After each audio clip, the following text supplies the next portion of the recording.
You, John Fitzgerald Kennedy, do solemnly swear. I, John Fitzgerald Kennedy, do solemnly swear. That you will faithfully execute the office of President of the United States. That I will faithfully execute the office of President of the United States. And will, to the best of your ability. And will, to the best of my ability. Preserve, protect, and defend the Constitution of the United States. Preserve, protect, and defend the Constitution of the United States. So help you God. So help me God.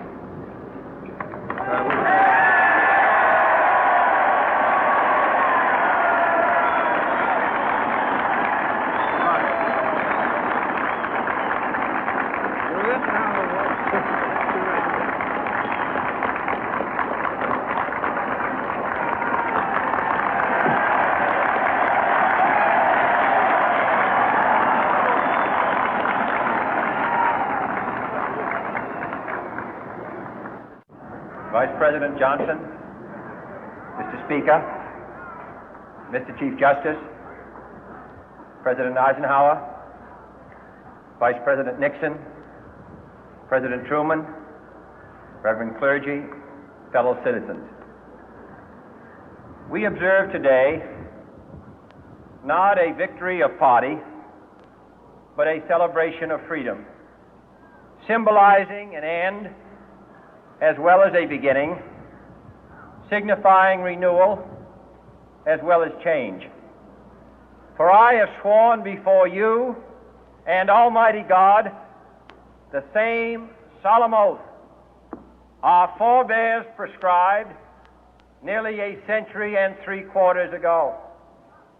The world is very different now, for man holds in his mortal hands the power to abolish all forms of human poverty and all forms of human life.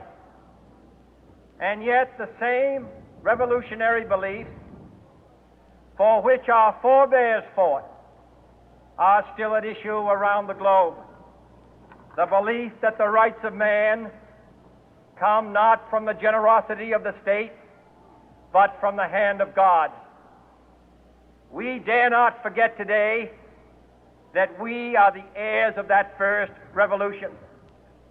Let the word go forth from this time and place to friend and foe alike that the torch has been passed to a new generation of Americans born in this century, tempered by war, disciplined by a hard and bitter peace, proud of our ancient heritage, and unwilling to witness or permit the slow undoing of those human rights to which this nation has always been committed and to which we are committed today at home and around the world.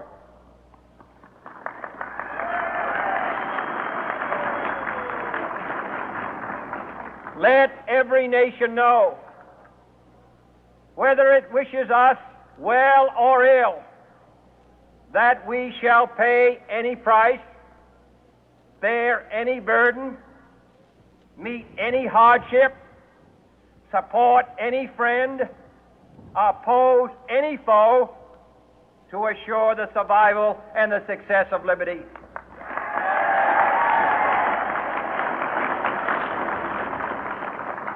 This much we pledge and more.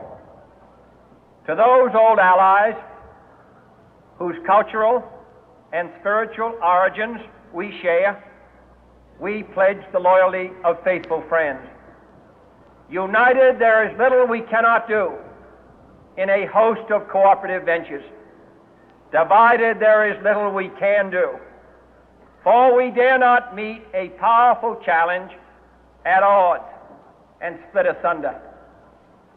To those new states whom we welcome to the ranks of the free, we pledge our word that one form of colonial control shall not have passed away, merely to be replaced by a far more iron tyranny.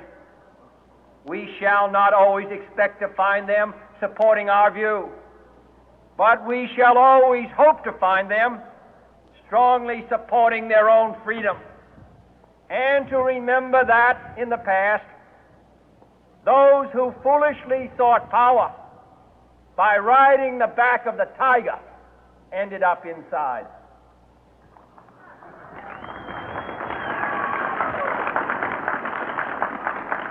To those people in the huts and villages of half the globe struggling to break the bonds of mass misery, we pledge our best efforts to help them help themselves for whatever period is required, not because the communists may be doing it, not because we seek their votes, but because it is right. If a free society cannot help the many who are poor, it cannot save the few who are rich.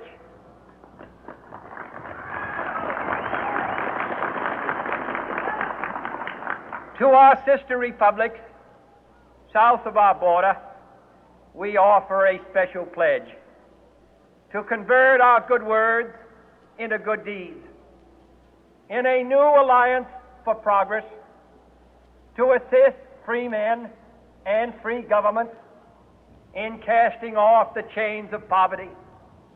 But this peaceful revolution of hope cannot become the prey of hostile powers.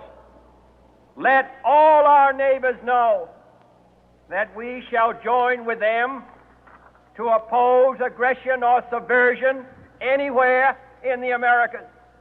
And let every other power know that this hemisphere intends to remain the master of its own house.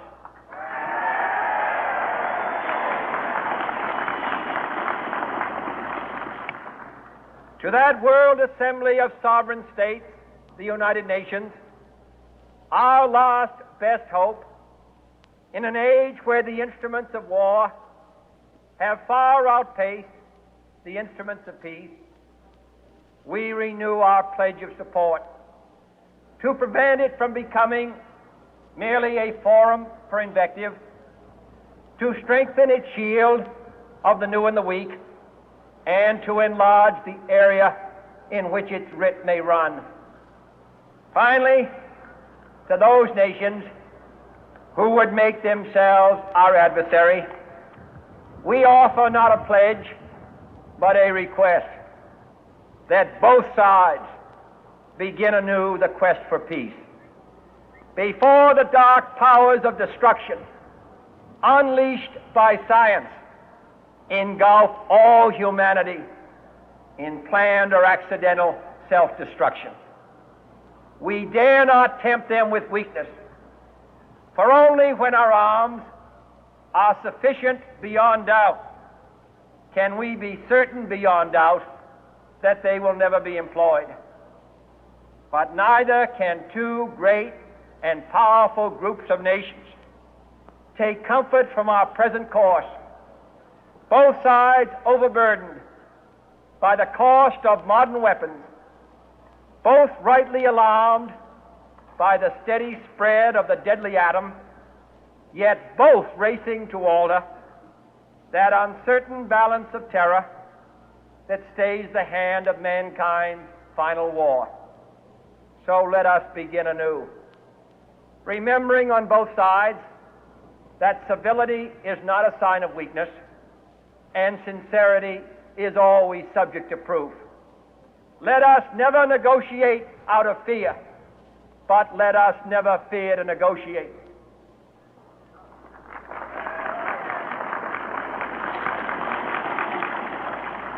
Let both sides explore what problems unite us, instead of belaboring those problems which divide us.